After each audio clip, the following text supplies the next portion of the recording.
परंपरागत मुल्ला और मौलवी बनाने की बजाय हम वैज्ञानिक बनाना चाहते हैं। एपीजे अब्दुल कलाम कब्जा कोई भी करेगा किसी भी स्मारक पर, किसी भी पौराणिक स्थल पर, वो कोई भी होगा, उसको छोड़ूंगा तो नहीं। क्योंकि लखनऊ की जो मुस्कुराहट है वह तब तक अधूरी थी जब तक वहां से मिसाइल की गूंज दुश्मन के कानों तक न गूंजे। दंगा कैसे होता और दंगाई का उपचार कैसे होना है, हाँ, तो बरेली के मौलाना से पूछ लो। उनकी डेंटिंग पेंटिंग करवानी पड़ती है कायदे से, जिससे उनकी बुरी आदतों को हम ठीक कर सके। और यही डेंटिंग पेंटिंग आपने देखा होगा कल बरेली के अंदर, वो मौलाना भूल गया कि शासन किसका है।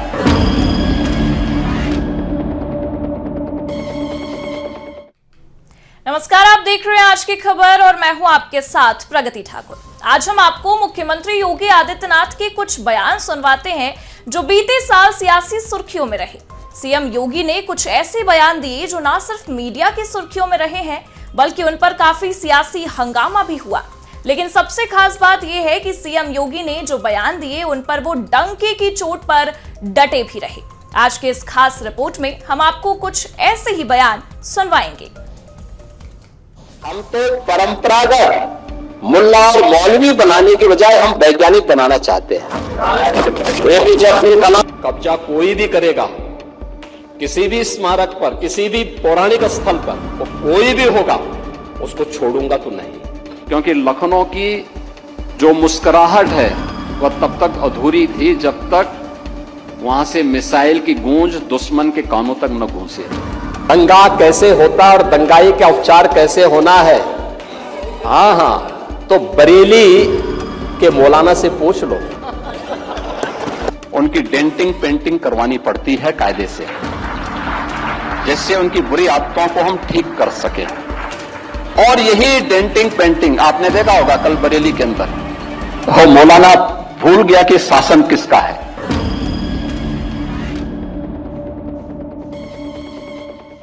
आइए आपको दिखाते हैं सीएम योगी का वो अंदाज जिसमें उन्होंने दंगाइयों को आईना दिखाया। सीएम योगी ने संभल में कहा कि हम वोट बैंक के लिए नहीं, विरासत के संरक्षण के लिए यहां आए हैं, जो भारत और भारतीयता को कलंकित करने का कार्य करेंगे। उन्हें ऐसा सबक सिखाएंगे कि उनकी आने वाली पीढ़ियां याद करेंगी। इसके साथ ही सीएम योगी ने कहा, पाकिस्तान अब ज्यादा दिन नहीं टिकेगा, वहां का आतंकवाद ही उसे ले डूबेगा। पाकिस्तान 75 साल बहुत जी लिया और अब खात्मे का समय आ गया है। इसके साथ ही सीएम योगी ने डॉक्टर अंबेडकर के परिनिर्वाण दिवस पर कहा कि बाबा साहेब की मूर्तियों की सुरक्षा हमारी सरकार करेगी। कोडेन कफ सिरप कांड में सिपाही आलोक का नाम सामने आने पर सीएम योगी ने कहा कि आलोक सिपाही पक्का सपाई है। भारतीयता को, भारत की विरासत को कलंकित करने का कार्य करेंगे। उन्हें वह सबक सिखाएंगे, उनकी आने वाली कई पीढ़ियां याद करेंगी। 75 वर्ष बहुत जी लिया पाकिस्तान, अब उसका समय आ गया है। वो अपने ही कृत्यों से अब अपनी सजा पा रहा है।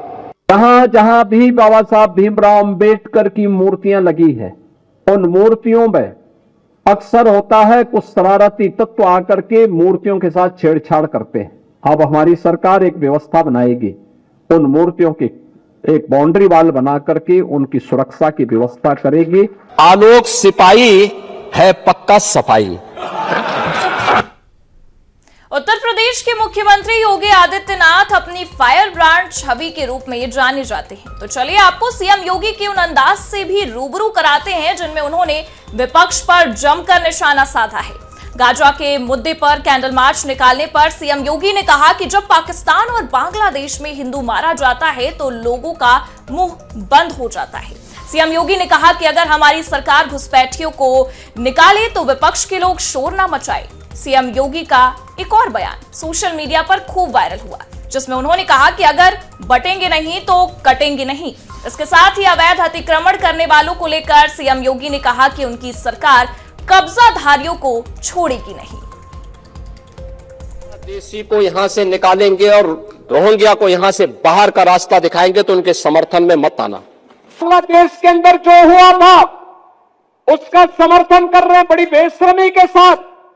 अगर उन्हें बांग्लादेश अच्छा लगता है तो उनको बांग्लादेश ही जाना चाहिए, क्यों भारत की धरती पर बोझा बने हुए हो। याद करना, बंटे थे तो कटे थे, बटेंगे नहीं तो कटेंगे नहीं, एक रहेंगे तो सेफ भी रहेंगे।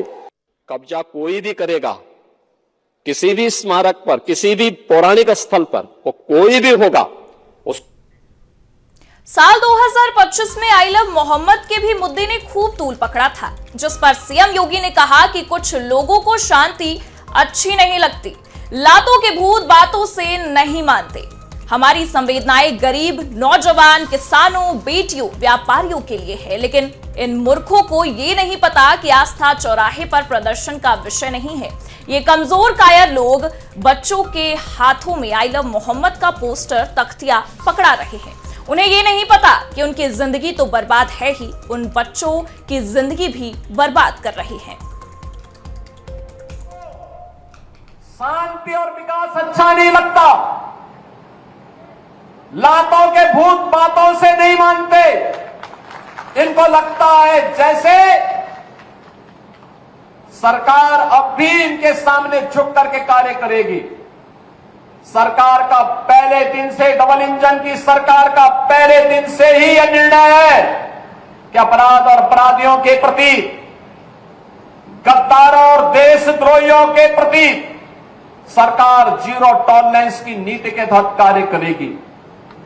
हमारी संवेदना एक गरीब के लिए है, हमारी संवेदना नौजवान के लिए है, हमारी संवेदना बेटी और बहनों के लिए है, हमारी संवेदना अपने अन्नदाता किसानों के लिए है, हमारी संवेदना उन व्यापारियों और उद्यमियों के लिए है जो अपने यहां देश के विकास का खाका तैयार करते हैं और नौजवानों के लिए रोजगार और नौकरी की व्यवस्था करते हैं। हमारी संवेदना उस हर नागरिक के साथ है जो भारत को भारत माता के रूप में सम्मान देता है, भारत के महापुरुषों का सम्मान करता है, भारत की परंपरा और भारतीय संस्कृति के प्रति आदर का भाव रखता है। इन मूर्खों को यह भी नहीं पता कि आस्था के प्रतीकों को प्यार नहीं, सम्मान दिया जाता है। सम्मान और आस्था चौराहे पर प्रदर्शन करने की वस्तु नहीं, आस्था अंतःकरण का विषय होता है, अंतःकरण का विषय होता है।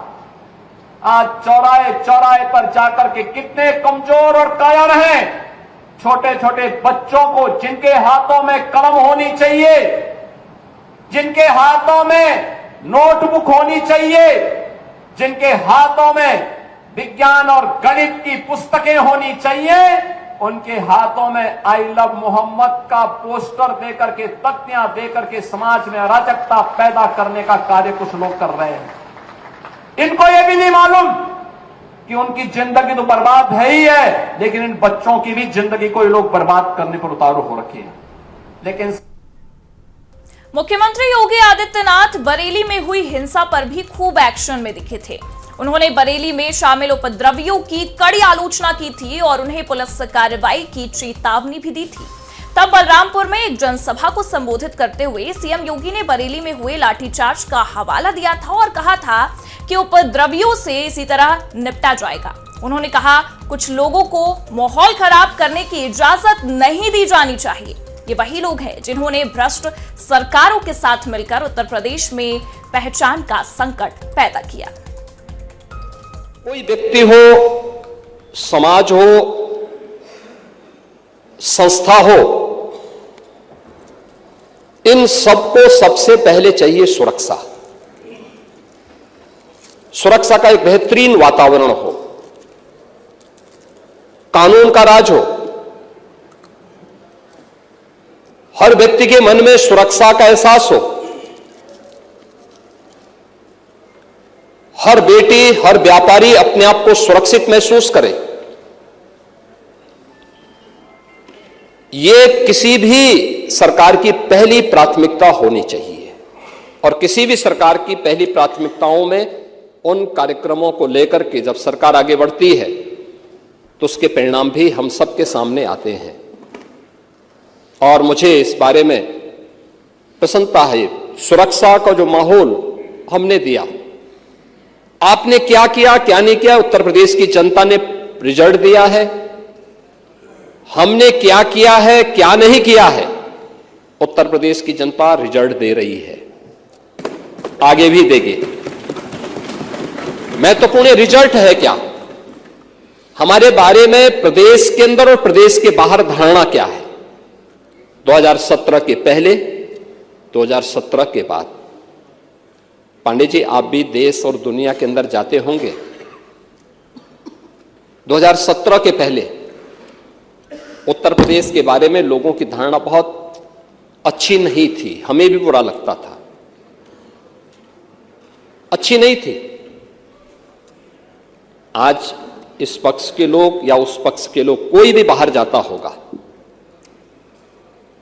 प्रदेश के अंदर भी आप जाते होंगे, अगर राजनीतिक प्रोग्राम में नहीं है, आप सामान्य कार्यक्रम में जाएंगे तो सामान्य लोगों के मुंह से बात अवश्य आपको दिखती होगी कि हां, सुरक्षा का एक माहौल है, बेहतरीन माहौल है। हर व्यक्ति को इस बात का एहसास होता है। देश के अंदर कहीं जाते हैं, लोगों के मन में एक एहसास होता है कि हां, यूपी सुरक्षित है, अच्छा है, दंगा नहीं है, अराजकता नहीं है। आपको उदाहरण देना है तो मैं आपको बता देता हूं, न्याय कैसे होता है। आप ही के सामने, आप ही की पार्टी से सदस्य चुनी गई पूजा पाल संभवतः नहीं है।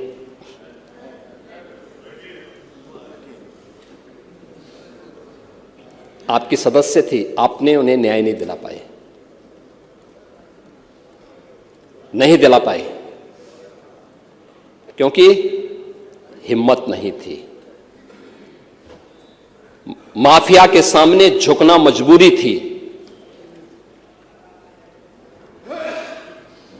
आप उन गुंडों और माफियाओं के सामने एक गरीब बेटे को न्याय नहीं दे सकते थे। आप बात तो पीडीए की करते हैं, क्या वो पीडीए की पार्ट नहीं थी? और न्याय कैसे होता है, ये हमारी सरकार ने तय किया। बेटी उस पक्ष की होगी, इस पक्ष की होगी, उसको न्याय मिलेगा, हर हाल में न्याय मिलेगा। और श्रीमती बिजमा यादव को भी मैंने बुलाया था, मैंने उनको कहा आपको सुरक्षा हम देंगे, आप चिंता की कोई बात नहीं। क्योंकि ये केवल एक सदस्य की बात नहीं, आपके और मेरे समर्थक की बात नहीं, सत्ता पक्ष और विपक्ष के समर्थकों की बात नहीं, प्रदेश की सुरक्षा का मामला है। प्रदेश की बेटी, प्रदेश की बहन और प्रदेश के हर व्यापारी को और हर नागरिक को सुरक्षा की गारंटी मिलनी चाहिए। ये सरकार की प्राथमिकता में है। राजनीतिक इस्लाम को लेकर सीएम योगी ने बड़ा बयान दिया। सीएम योगी ने कहा कि हमारे यहां अंग्रेजों के उत्पीड़न की चर्चा तो होती है, लेकिन राजनीतिक इस्लाम की चर्चा कभी नहीं होती है। सीएम योगी ने कहा कि छत्रपति शिवाजी महाराज, गुरु गोविंद सिंह जी, महाराणा प्रताप, महाराणा सांगा को हम राष्ट्र नायक के रूप में सम्मान देते हैं, लेकिन ये राजनीतिक इस्लाम वही है जो छांगुर के रूप में डेमोग्राफी को चेंज करके राष्ट्रमाता के टुकड़े टुकड़े करने की मंशा के साथ कार्य कर रहा है। बात को चर्चा अक्सर करते हैं, अक्सर चर्चा करते हैं कि अंग्रेजों ने इतने वर्षों तक शासन किया, ब्रिटिश उपनिवेश की चर्चा होती है, फ्रांस के उपनिवेश की चर्चा होती है, लेकिन राजनीतिक इस्लाम की कहीं चर्चा नहीं होती। जिसने आस्था पर कुठाराघात किया, यानी ब्रिटिश उपनिवेशवाद के खिलाफ हम लड़े थे, हमारे पूर्वज लड़े थे। फ्रांस के उपनिवेशवाद के खिलाफ हमारे पूर्वज लड़े थे, लेकिन राजनीतिक इस्लाम के खिलाफ भी हमारे पूर्वजों ने लड़ाई लड़ी थी, बड़ी बड़ी लड़ाइयां लड़ी थी। छत्रपति शिवाजी महाराज को, गुरु गोविंद सिंह जी महाराज को, महाराणा प्रताप को, महाराणा सांगा को हम इसी बात के लिए स्मरण करते हैं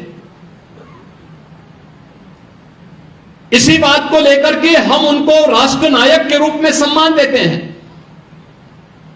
लेकिन ये राजनीतिक इस्लाम वही है जो छांगुर के रूप में डेमोग्राफी को चेंज करके राष्ट्र माता के टुकड़े टुकड़े करने की मंशा के साथ कार्य कर रहा है।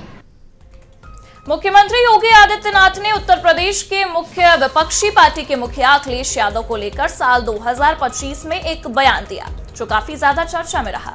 अखिलेश को लेकर सीएम योगी ने क्या कुछ कहा है, आप भी सुनिए।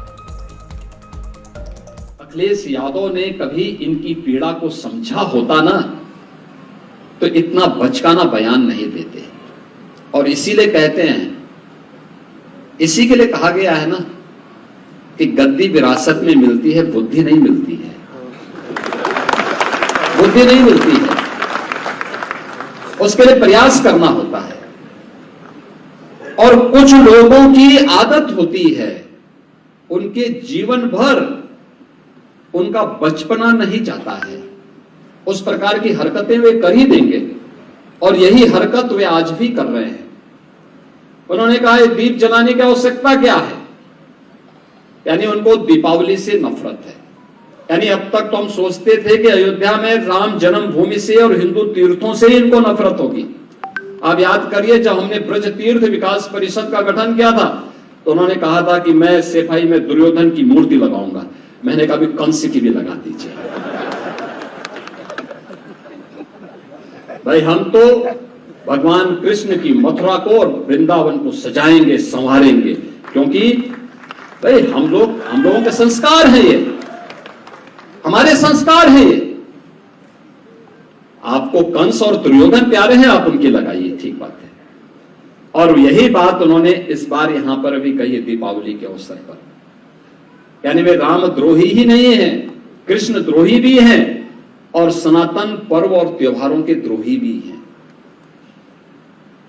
किस प्रकार का दोहरा चरित्र लेकर के लोग कार्य करते हैं, यही परिवर्तन है। कांग्रेस श्री राम को नकारती थी, श्री कृष्ण को नकारती थी, आज दुनिया अयोध्या में आकर के श्री राम जन्मभूमि में रामलला का दर्शन कर रही है और अभिभूत होती है। मैंने वह दृश्य देखा है। मुख्यमंत्री योगी आदित्यनाथ ने कई मौकों पर कहा कि उनकी सरकार की पहली प्राथमिकता में कानून व्यवस्था है। सीएम योगी ने कहा कि प्रदेश के लोगों में सुरक्षा का भाव होना चाहिए। सीएम योगी ने कानून व्यवस्था के साथ खिलवाड़ करने वालों को सख्त संदेश देते हुए कहा कि अराजकता किसी भी सूरत में बर्दाश्त नहीं की जाएगी। लेकिन सरकार इस प्रकार की अराजकता को कतई स्वीकार नहीं करेगी, कतई स्वीकार नहीं करेगी। और जिसने भी कानून को हाथ में लेने का प्रयास किया, जो भी राह चलते हुए राहगीर पर हमला करेगा, जो भी बेटी की सुरक्षा पे सेंध लगाने का कार्य करेगा, और जो भी व्यापारिक प्रतिष्ठानों में आगजनी करने का दुस्साहस करेगा, जो भी पर्व और त्योहारों में उपद्रव करेगा, उसको हम पहले से इस बारे में कह देंगे कि उसको बिना मांगे जहन्नुम में जाने का टिकट हम काट करके दिला देंगे।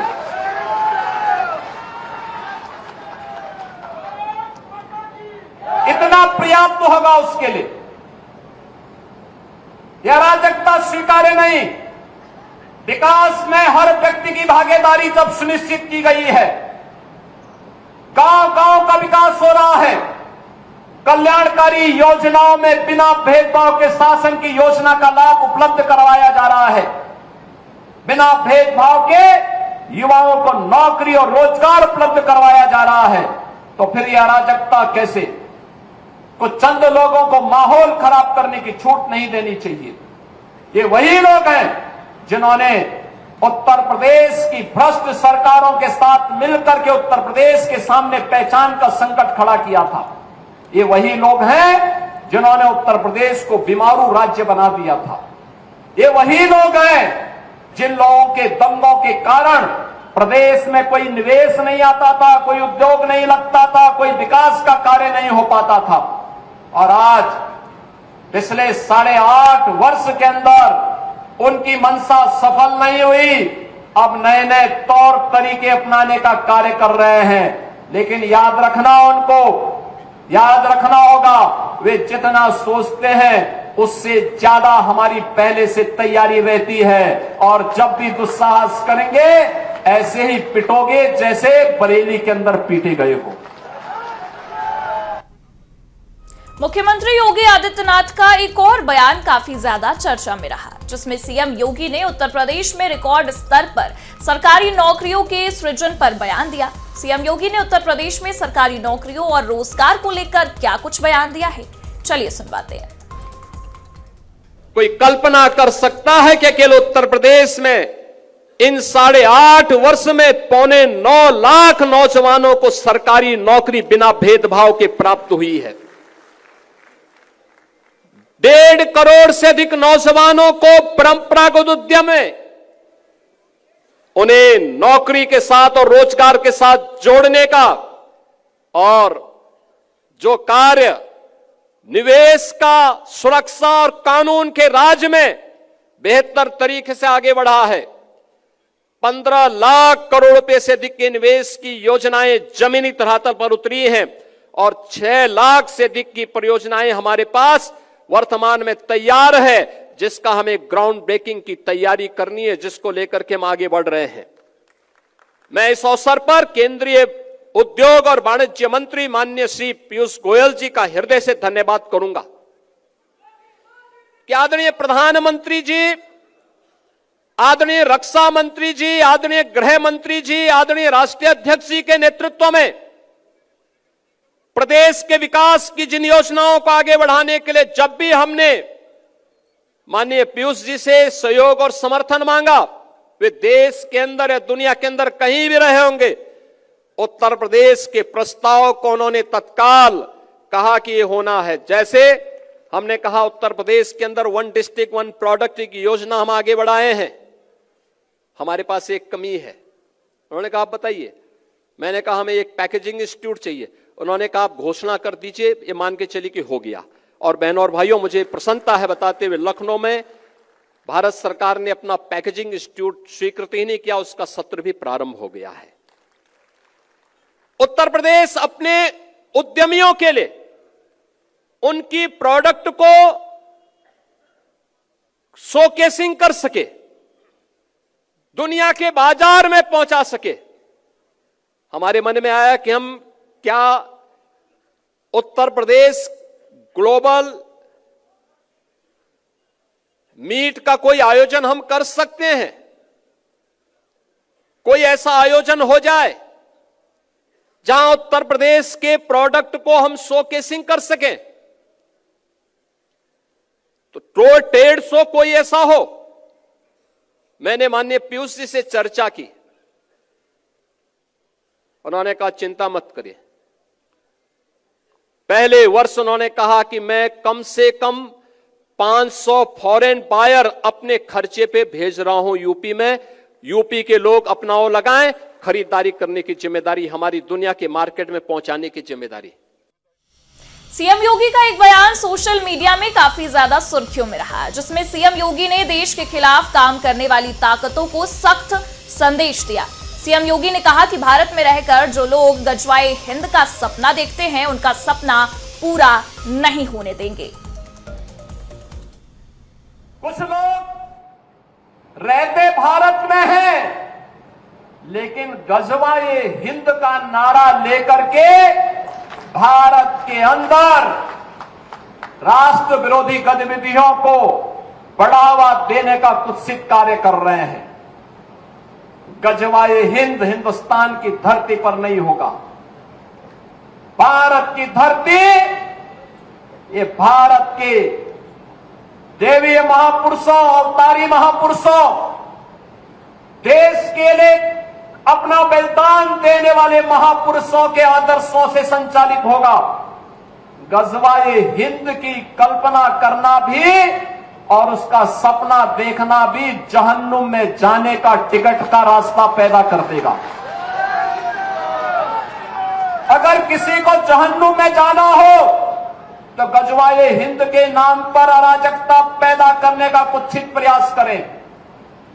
और छद्म रूप में जो लोग इस प्रकार की गतिविधियों में लिप्त हैं, वे भी कान खोल करके सुन लें, देर सवेर छांगुर जैसे हाल तो उनके भी होने ही हैं।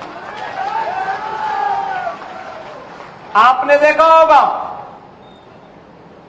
यही है ये कालनेमियों का हाल। कैसे छद्म रूप से लोगों में भ्रम पैदा हो।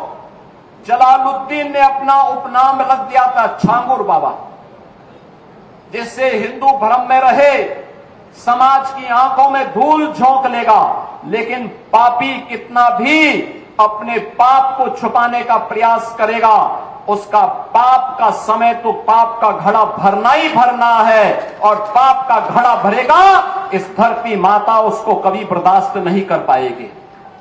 और छांगुर जैसे दुष्कर्मियों और राष्ट्रद्रोही तत्वों के द्वारा छद्म रूप से यही कार्य बलरामपुर की धरती से करने का प्रयास हो रहा था। हमें सतर्क होना होगा। जो लोग हिंदुस्तान की धरती पर रह करके भारत विरोधी गतिविधियों में लिप्त हैं, हिंदू विरोधी गतिविधियों में लिप्त हैं, हमें ऐसे कालनेमियों से सतर्क रहना होगा। उन्हें सख्ती से जवाब देना होगा। स्थानीय प्रशासन और पुलिस को इसके प्रति सजग करना होगा और समय समय पर इनकी गतिविधियों के बारे में शासन को अवगत कराना होगा, जिससे समय रहते इनकी नाजायज गतिविधियों पर सरकार पूरी तरह नकेल कस सके। हम तो परंपरागत मुल्ला और मौलवी बनाने के बजाय हम वैज्ञानिक बनाना चाहते हैं। एपीजे अब्दुल कलाम कब्जा कोई भी करेगा किसी भी स्मारक पर, किसी भी पौराणिक स्थल पर, वो कोई भी होगा, उसको छोड़ूंगा तो नहीं। क्योंकि लखनऊ की जो मुस्कुराहट है वह तब तक अधूरी थी जब तक वहां से मिसाइल की गूंज दुश्मन के कानों तक न गूंजे। दंगा कैसे होता और दंगाई का उपचार कैसे होना है, हाँ, तो बरेली के मौलाना से पूछ लो। उनकी डेंटिंग पेंटिंग करवानी पड़ती है कायदे से, जिससे उनकी बुरी आदतों को हम ठीक कर सके। और यही डेंटिंग पेंटिंग आपने देखा होगा कल बरेली के अंदर, मौलाना भूल गया कि शासन किसका है।